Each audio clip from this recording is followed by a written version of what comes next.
Hello friends, in this video we will solve this maths Olympiad problem.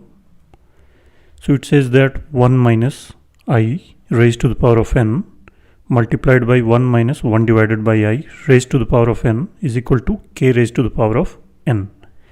And here n is a positive integer. So we have to find the value of k that satisfies this equation.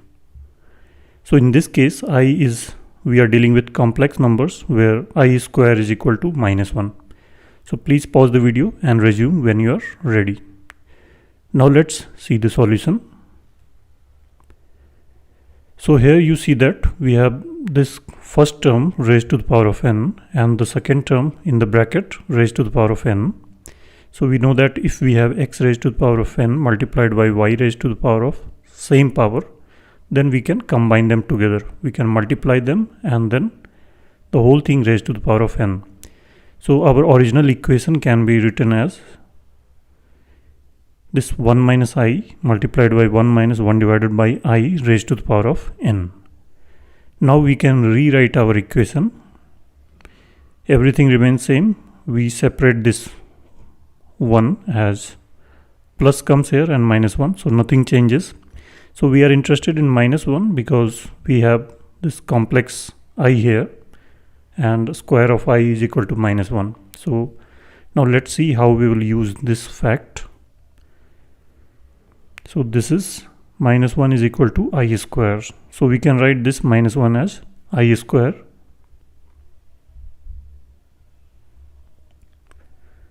Now we can cancel this denominator with one of the i's. So we get I in the numerator and 1 in the denominator.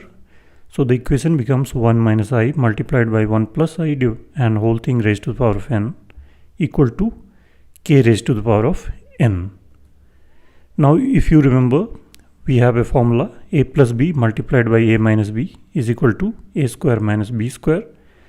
So here it's in the same form. Only thing is that a minus b is written before and a plus b is written after. That will not make any difference here. So our equation can be written as 1 square minus I square raised to the power of n equal to k raised to the power of n. Now again this I square is coming, which is equal to minus 1. So 1 square is 1 minus minus 1 whole thing raised to the power of n equal to k raised to the power of n. So in this outer bracket we have minus 1, so that will become plus 1.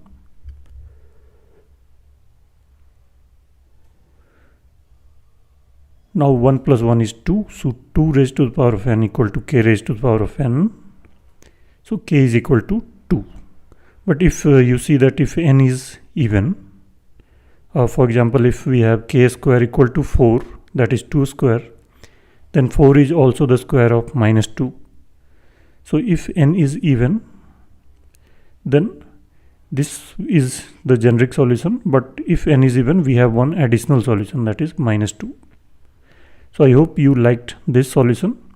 So if you want more such mathematical problems, please subscribe the channel, and thanks for watching.